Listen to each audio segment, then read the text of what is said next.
Cri-cri. Oi, gente! Sejam bem-vindos a mais um episódio do podcast Bem Cri-cri.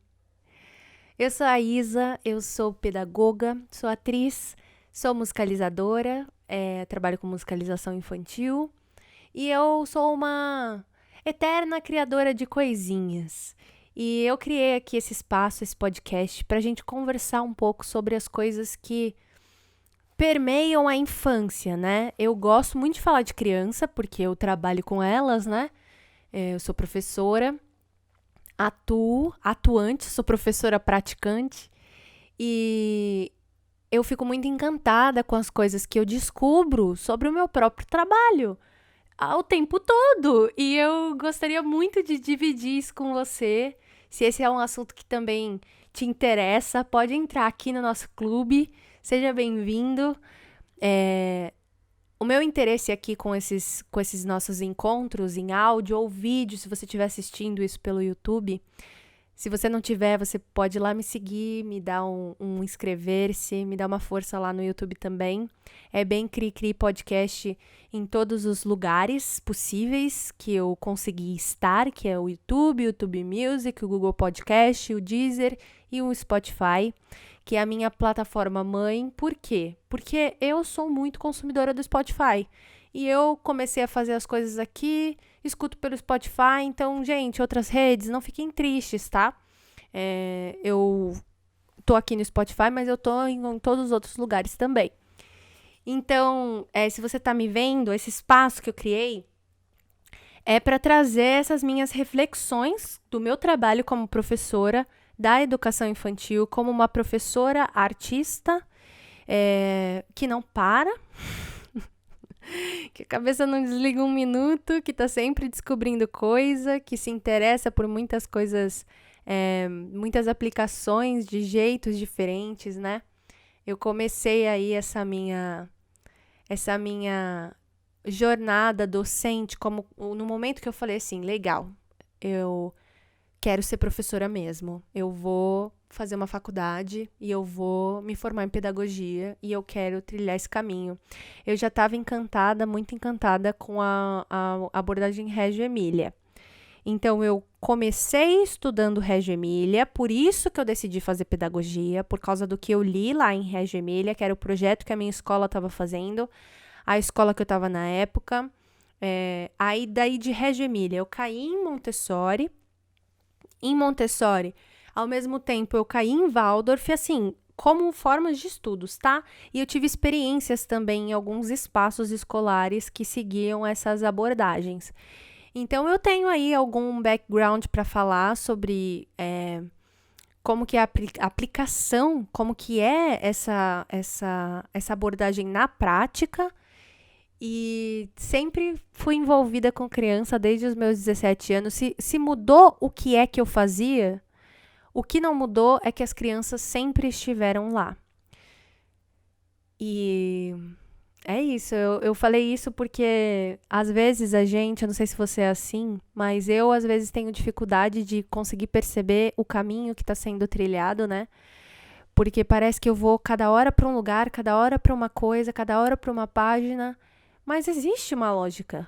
Existe uma lógica. E eu tô nesse momento de registrar as coisas, as minhas investigações, e registrar essa lógica para que eu consiga ver o que eu tô fazendo e não fique me sentindo ansiosa o tempo todo, não fique me sentindo perdida o tempo todo. E por isso que eu comecei a escrever esses textos, né? Então, a partir da leitura de um livro que eu estou fazendo agora, que é...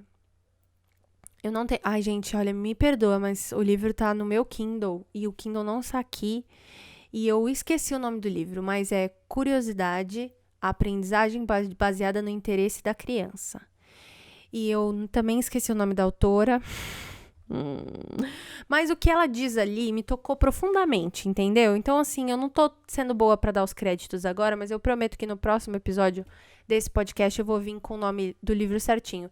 E se você estiver ouvindo pelo YouTube, eu me comprometo em colocar o link aqui na descrição para algum vídeo resenha que eu já vi que tem desse livro.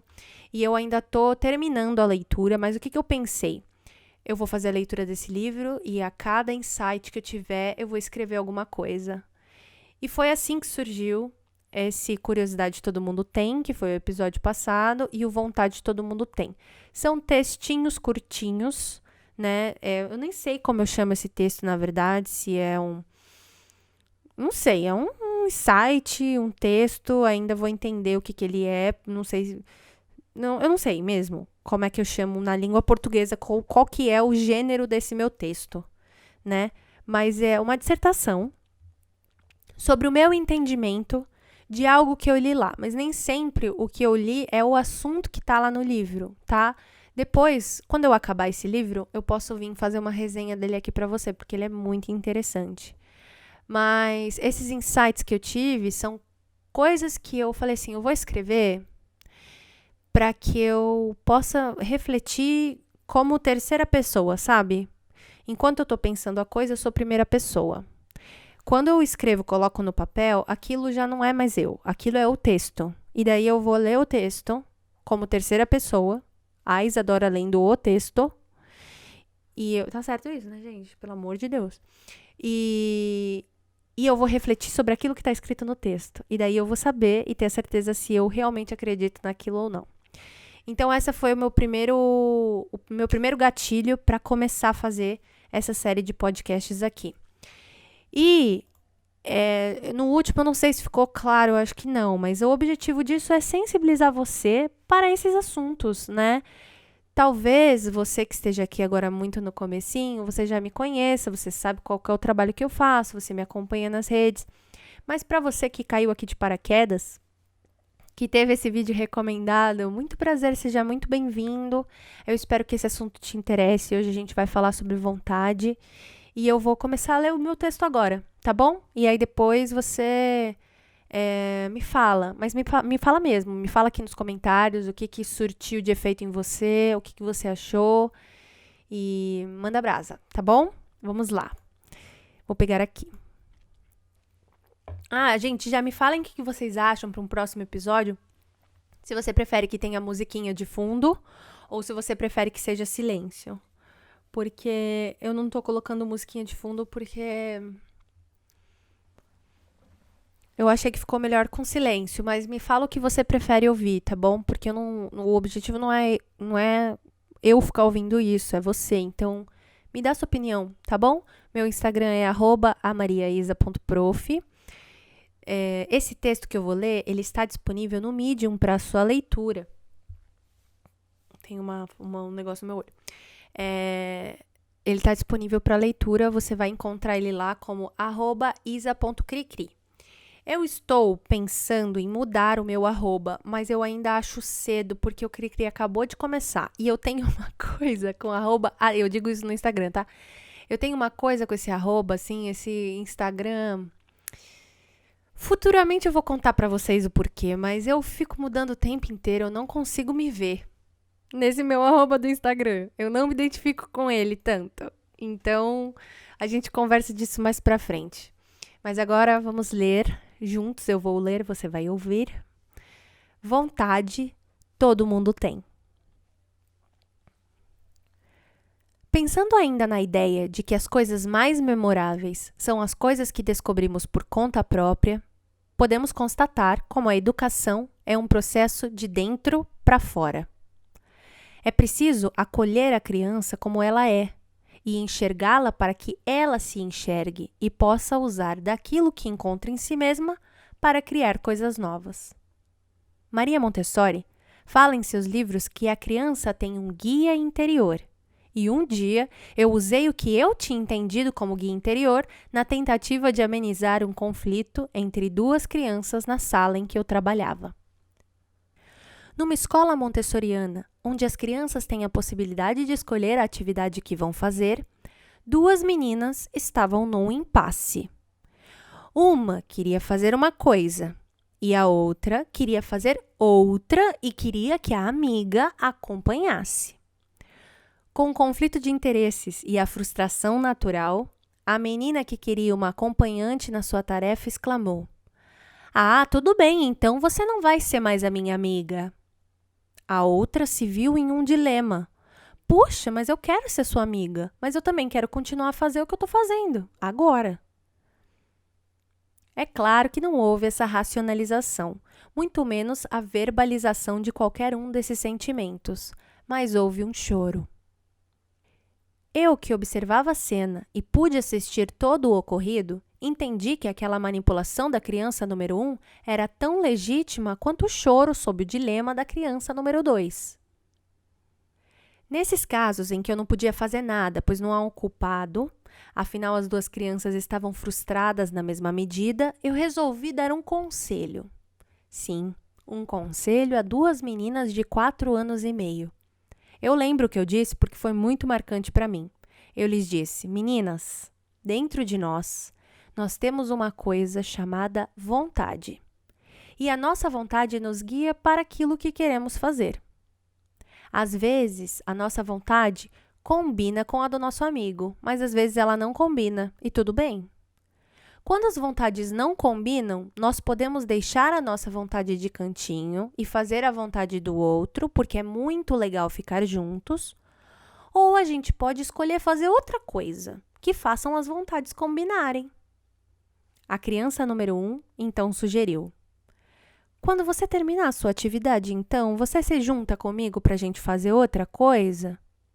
Abrindo mão da atividade que queria anteriormente e também oferecendo um tempo para que a amiga finalizasse aquilo que já estava em andamento. E a criança número 2 respondeu: sim, que tal você pegar a atividade e me esperar?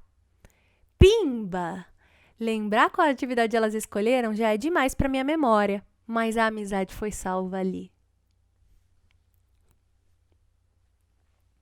Com a palavra vontade, eu consegui explicar para as crianças e para mim mesma como eu vi esse guia interior dito por Montessori. Conforme as crianças crescem, elas desejam algumas coisas ao mesmo tempo e é importante que elas comecem a fazer as suas escolhas. O que é mais importante para mim nesse momento? A sua companhia ou a minha atividade? É importante que ela ouça a sua vontade, mas ainda antes, em primeiríssimo lugar, é importante que ela saiba que tem um guia interior. O papel do educador é despertar na criança a escuta do seu guia para que ela possa enxergá-lo e florescer com o que houver de mais interessante ali, dentro dela. Ah, e uma curiosidade sobre esse tema é que eu já estive na pele da criança número 2. Pelo que minha mãe me contou, ela tinha muito receio porque eu sempre fui a menina que anula suas vontades em prol da companhia de alguém, que às vezes não eram tão bons assim para mim. E sim, isso deve ter sido bem preocupante para uma mãe.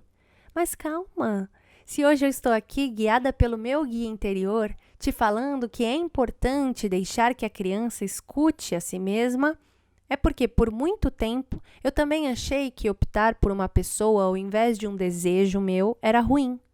Hoje não. Hoje eu percebo que sim, meus relacionamentos sempre foram as coisas mais importantes para mim.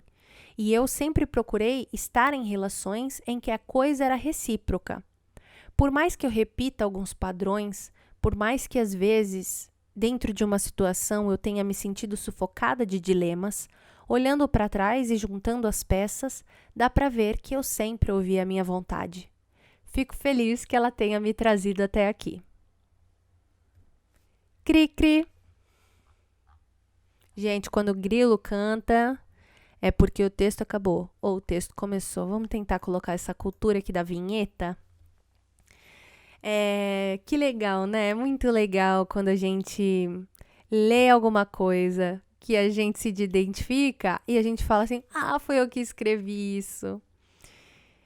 Eu tô adorando essa experiência de colocar para fora. Recomendo fortemente que você faça algo parecido, que você explore o seu interior, as suas vontades, o seu guia.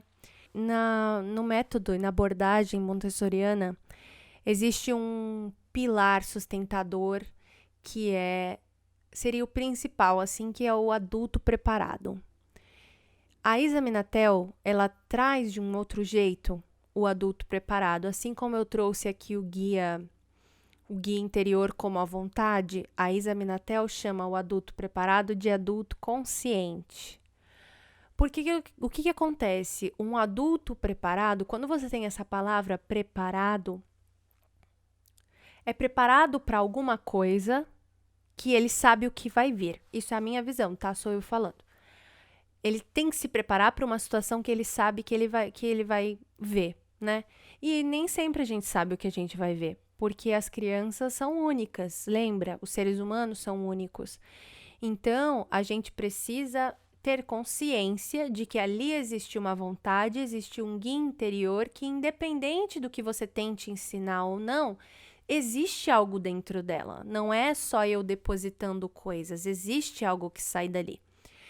E com a minha experiência dentro de um ambiente montessoriano e lembrando da pressão que eu sentia e que eu colocava em mim mesma de que eu precisava ser esse adulto preparado e que eu precisava estar preparado, e a gente nunca tá, né? Pronto, a gente nunca fala, não, agora eu tô. Agora eu sou um adulto preparado. Eu acredito que essa expressão que a Isa traz, a Isa Minatel, que fala muito sobre educação, eu recomendo fortemente o conteúdo dela, traz de adulto consciente. Eu acho que, nossa, quando eu ouvi ela falando isso, eu falei assim, é exatamente isso, adulto consciente, que é você se preparar para uma situação que você não sabe o que é, e você vai lidar com aquilo na hora. Isso diminui um pouco a sua ansiedade em relação ao que você vai enfrentar. E quando você tenta se preparar demais, você acaba, quando chega no momento, você acaba esquecendo daquilo que você tá vendo para aquilo que você se preparou para ver. E eu já cometi erros com as crianças de, por exemplo, eu preparei um planejamento. O planejamento é a coisa mais importante de tudo.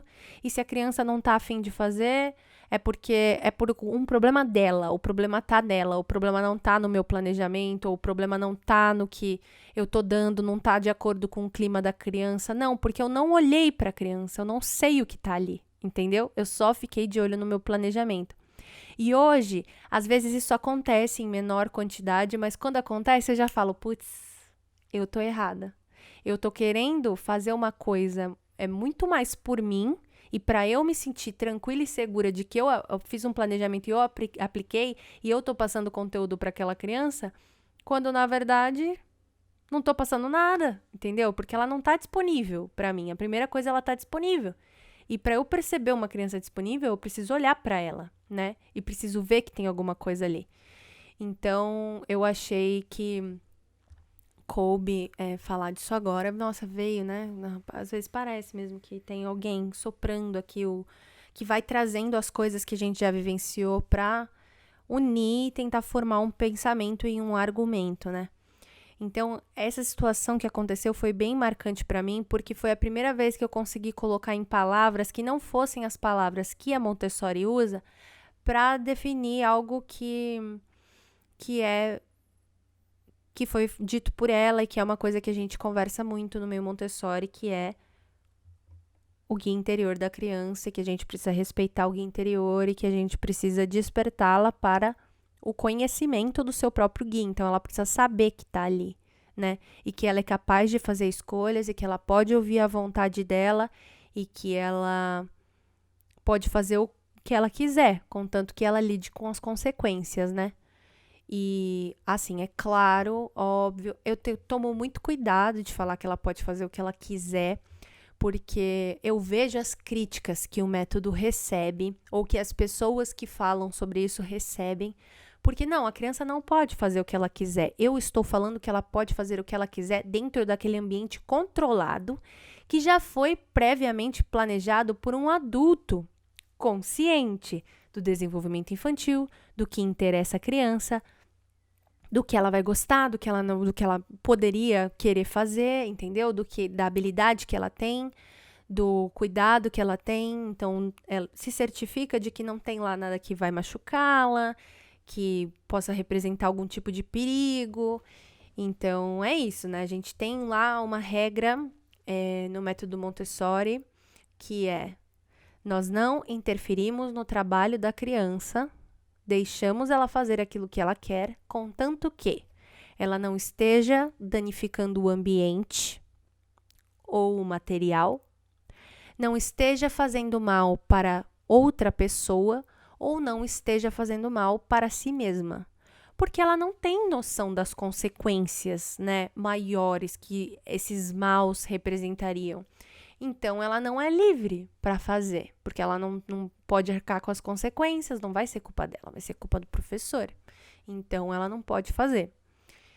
Mas ela tem a possibilidade de escolher pequenas coisas, né? Ela tem as microdecisões. Você escolher se você quer pintar ou com tinta ou você quer pintar com canetinha, é uma decisão que a criança é capaz de escolher. E essa criança que eu tô falando é a criança até 6 anos, que foi o ambiente onde eu trabalhei. Eu trabalhei numa sala de 3 a 6 anos. E eu acho que é isso, é esse o nosso papel. É de como guias, né? Eu gosto dessa palavra de guia, porque o educador é um guia, mas a criança tem um guia interior. Então, o papel do guia adulto é mostrar para a criança ou apresentá-la ou conduzi-la ao seu guia interior, né? E confiar que a natureza vai fazer o seu trabalho ali, que vai conduzir a criança para o melhor para ela e se não for o melhor para ela, a gente vai ajudar, mas a gente não vai colocar nada à força, a gente não vai impor, a gente vai conduzi-la, a gente vai ajudá-la. E o que mais que eu tenho para falar desse texto aqui? Deixa eu ver. É verdade.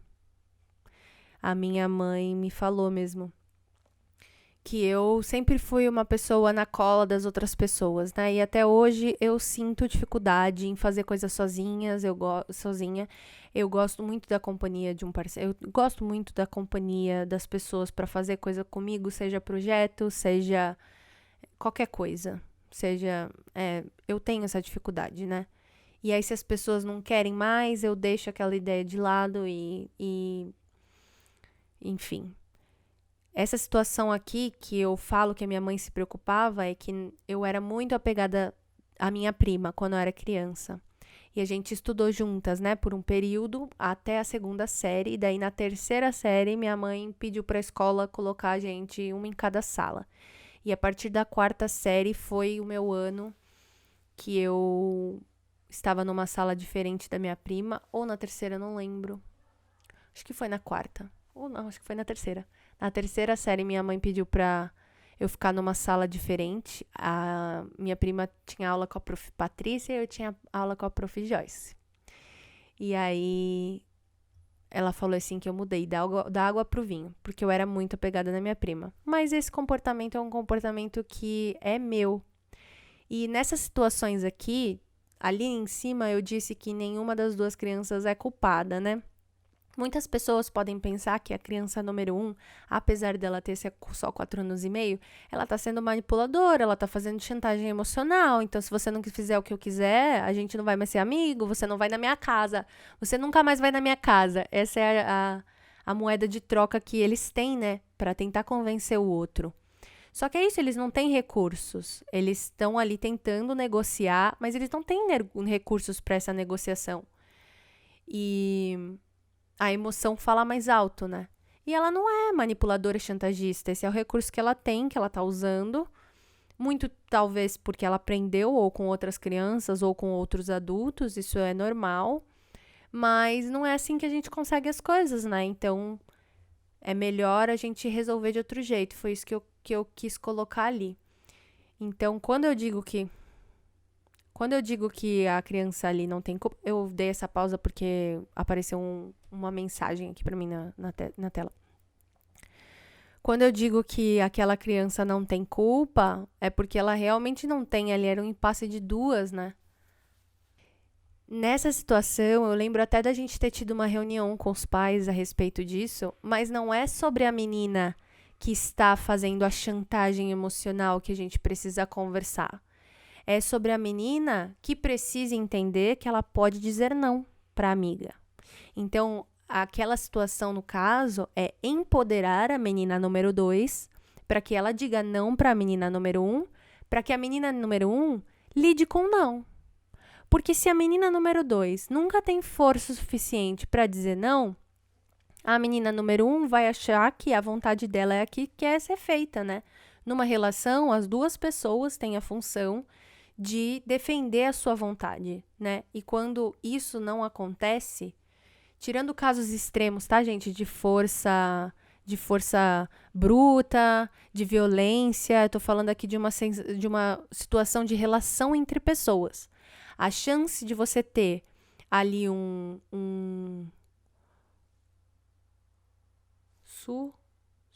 a chance de você ter ali um submisso e um ditador é muito grande, né? Porque você tem uma pessoa que só aceita, a outra pessoa só vai mandar. Essa pessoa que só aceita precisa defender a sua vontade, ela precisa se colocar para que a outra pessoa se coloque também, e aí vai virar uma relação normal, onde as duas pessoas defendem as suas vontades e encontram os pontos onde elas querem ceder, onde elas não querem ceder, onde elas falam, não vou ceder, e aí? E aí a outra pessoa vai talvez ceder ou não vai ceder, e daí todo mundo vai ter que lidar com isso, entendeu? E aqui nessa situação de crianças, é sobre isso, não é sobre falar pra menina, olha, chantagem emocional isso que você tá fazendo, hein? Isso não se faz, senão ninguém nunca mais vai querer ser seu amigo. Tipo, não adianta nada, isso são só palavras, apenas palavras pequenas. Palavras, já dizia Cássia Eller. Então, é isso, não adianta a gente colocar a culpa em alguém. A gente precisa lidar com aquela situação. Então, vamos nos preparar, vamos nos conscientizar para essas situações, vamos nos conscientizar a respeito da vontade da criança, saber que existe uma, saber que isso é bom, que isso é uma coisa boa e que elas precisam saber que elas têm para que elas se relacionem com isso de uma forma menos instintiva e mais consciente. Isso não é uma coisa que você faz numa conversa, isso não é uma coisa que você faz falando algo, isso é uma coisa que você faz ao longo de uma vida. E como eu falei, eu ainda estou desenvolvendo isso, ainda estou aprendendo a defender a minha vontade. E é isso, gente, vontade todo mundo tem. Vontade todo mundo tem. Criança tem, adulto tem, todo mundo tem. E eu fico muito feliz de ter te tido aqui comigo, nesse papo, nesse podcast. Muito obrigada pela sua companhia.